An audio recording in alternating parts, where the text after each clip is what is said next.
Boruto to Blue Vortex Chapter 8. Chapter dibuka dengan komentar di awal bab. Cahaya dimiliki Boruto menerangi Mitsuki dan cahaya itu mencapai Eida. Di saat Boruto mengatakan kepada Mitsuki kalau dia adalah mataharinya, Eida melihat itu semua. Eida yang melihat itu mengatakan dalam hatinya kalau itu keren sekali. Kemudian Kawaki memanggil Eida yang melamun. Dia menyuruh Eida untuk segera melacak keberadaan Boruto sekarang. Delta berkomentar kepada Kawaki untuk menjaga sikapnya kepada Eida. Tak butuh lama Eida beritahu kepada Kawaki keberadaan Boruto sekarang dan Kawaki langsung pergi menuju ke tempat Boruto. Begitu juga Delta ikut pergi menemani Kawaki. Eida memberitahu Delta untuk menjaganya. Lalu Delta mengancam Kawaki jika Eida sudah bosan dengannya maka dia akan membunuh Kawaki. Kawaki juga menjawab jika dia sudah selesai semua urusannya dia akan menghilang.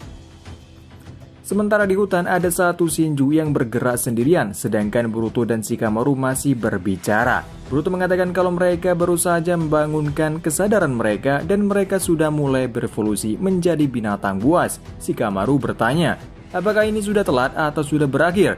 Boruto menjawab kalau ini masih belum, karena mereka akan menjadi Shinju yang sempurna ketika mereka berhasil menyerap dirinya dan Kawaki.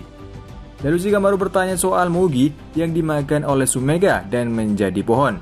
Boruto menjawab kalau mereka memakai cakra yang dia serap, oleh karena itu dia masih hidup, tapi Boruto tidak tahu sepenuhnya apa tujuan mereka sebenarnya. Kemudian ada yang menghubungi Shikamaru bahwa Kawaki ingin terhubung dengannya atau ingin berbicara dengannya. Shikamaru bertanya kepada Ino apakah dia harus memutus komunikasinya dengan Boruto agar tidak diketahui. Ino menjawab kalau itu tidak perlu karena satu-satunya yang mendengar keduanya adalah hanya Shikamaru.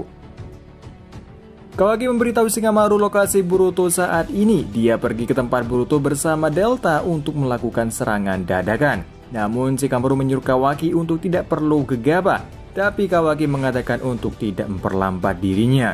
Dengan begini Boruto pamit kepada Shikamaru untuk pergi dan Kawaki tiba-tiba berhenti karena dia merasakan kehadiran Boruto yang menghilang.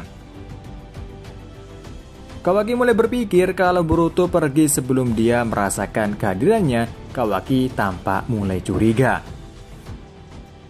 Kemudian kita kembali ke tempat Eida. Kali ini kita melihat Mitsuki kembali dan bertemu dengan Eida. Eida mengatakan tidak menyangka Mitsuki melakukan itu terhadap Kawaki. Eida menjelaskan Kawaki kesal kepada Mitsuki dan dia saat ini langsung pergi ke tempat Boruto berada. Mitsuki mulai menjelaskan tentang cinta. Dia tidak tahu tentang perasaan namanya cinta sebelum bertemu dengan Eida. Dia mengakui kalau dirinya adalah manusia buatan, dia tidak dibuat untuk jatuh cinta. Tapi menurut Mitsuki, itu dia terlalu penting selama dia punya matahari yang meneranginya, dia merasa akan baik-baik saja. Tapi itu yang dipikirkan dulu, dan sekarang dia harus percaya dengan dirinya sendiri apa yang menurutnya paling penting. Eida berkomentar bahwa Boruto membantu menyadarkannya, bukankah itu lebih baik? Lalu Mitsuki berkata lagi, tapi menurutku kita ini mirip. Dia bertanya, kau sendiri tidak tahu kenapa alasannya menyukai Kawaki. Eida menjelaskan bukakan itu yang namanya cinta. Mitsuki kembali menjelaskan hanya saja, aku takut saat aku mengetahui bahwa orang yang aku yakini sebagai matahari sebenarnya bukanlah dia. Aku takut kehilangan mereka. Apapun yang terjadi, apakah mataharinya adalah Kawaki atau tidak, aku yang memutuskan untuk tidak memikirkannya. Kemudian, Eida berkata, kita seperti sedang mengobrol serius dengan wanita sungguhan. Bukankah itu menyenangkan? Mitsuki tersipu malu. Kemudian Eida mengingat ketika Boruto mengatakan kepada Mitsuki kalau dia adalah mataharinya. Lalu dalam hatinya mengatakan kalau dia ingin berbicara dengan Boruto paling tidak sekali saja. Kita pindah tempat di markas Jubi. Jura mengatakan kalau ini sudah waktunya, kemudian dia memasukkan kepalanya ke sebuah kubus hitam di belakangnya, dan seketika dia muncul lewat tubuh Sumega yang berlarian di hutan tadi. Jura juga mengajak Hidari untuk mengikutinya, dan akhirnya mereka telah tiba di Konoha. Sebelum itu kita ke tempat Hokage. Ino bertanya apakah dia percaya dengan semua yang dikatakan Boruto tadi. Shikamaru menyuruh ini untuk merahasiakan semua ini, tidak peduli apa pendapat Ino tentang itu. Tiba-tiba ada menginformasikan kepada Shikamaru kalau ada penyusup.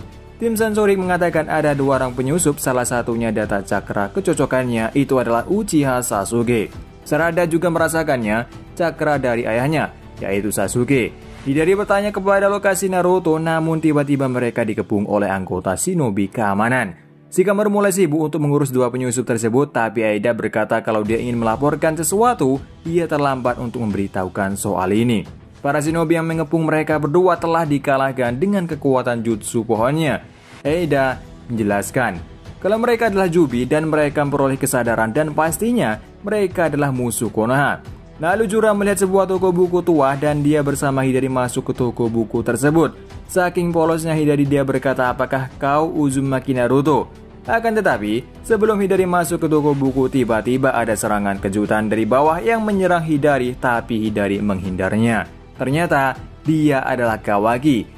Kawaki datang langsung menendang Hidari hingga terpental tidak cukup jauh. Kawaki bersama Delta bertanya siapa mereka. Jura menjawab, dia tidak ingin memulai pertarungan di depan toko buku, karena itu akan merusak segunung harta karun di dalamnya. Tiba-tiba Kawaki terperangkap oleh pohon yang cukup besar, membuat dia tidak bisa bergerakkan tubuhnya. Lalu Jura menendang Kawaki, tapi Kawaki menghindar dengan teknik matanya. Lalu dia muncul dari atas menyerang Jura menggunakan tangannya, tapi Jura menghancurkan tangan Kawaki. Dan Jura langsung menghantam wajah Kawaki dan terpental sangat jauh. Jura berkomentar, aku belum ingin membunuhmu. Di saat Jura melayang, dia tiba-tiba merasakan cakra Naruto. Dia bilang jadi dia Uzumaki Naruto. Jura berkata kepada Hidari kalau dia tahu dia adalah Uzumaki Naruto karena dia bisa merasakan cakra biju di dalamnya. Sementara Sarada segera menuju ke tempat Jura berada. Dia berbicara dalam hatinya siapakah dia karena dia tahu tentang Sasuke dari Boruto kalau Sasuke telah menjadi pohon. Sedangkan tim 10 juga mulai bergerak bersama Himawari. Shikade berkomentar untuk jangan ragu meskipun yang dihadapi kali ini adalah Sasuke karena dia pengkhianat seperti Boruto. Akhirnya Jura dan Hidari datang langsung menemui tim 10. Jura melirik Himawari. Hidari bertanya siapa di antara kalian Uzumaki Naruto. Jura yang juga berkomentar itu aneh, tubuhnya apa yang sedang terjadi. Komentar di akhir bab, setelah mengejar cakra Jubi mereka telah sampai di depan Himawari. Bisakah dia melawannya? Berakhir chapter kali ini. Chapter ini mengejutkan karena Jura pada awalnya ingin mengincar Uzumaki Naruto dan dia merasakan cakra tersebut di Konoha langsung. Padahal Naruto sendiri yang kita ketahui masih berada di dimensi lain. Setelah Jura mengikuti cakra tersebut, dia sampai di depan Himawari. Jura merasa ada yang aneh ketika melihat Himawari. Apakah itu artinya cakra Jubi yang dimaksud Jura di dalam Hima adalah cakra milik Kurama atau cakra Jubi lainnya? Jika itu adalah cakra milik Kurama, berarti setengah Kurama berada di dalam tubuh Hima, yang artinya kita akan kembali melihat Kurama lagi. Tapi sejauh ini kita masih belum melihat tanda-tandanya. Mari kita lihat bagaimana kelanjutannya. Dan sampai di sini dulu untuk review manga Boruto Bluetooth Vortex chapter 8. Dan sampai ketemu lagi di review manga lainnya. Dan tak lupa terima kasih yang udah nonton video ini. Sampai ketemu lagi.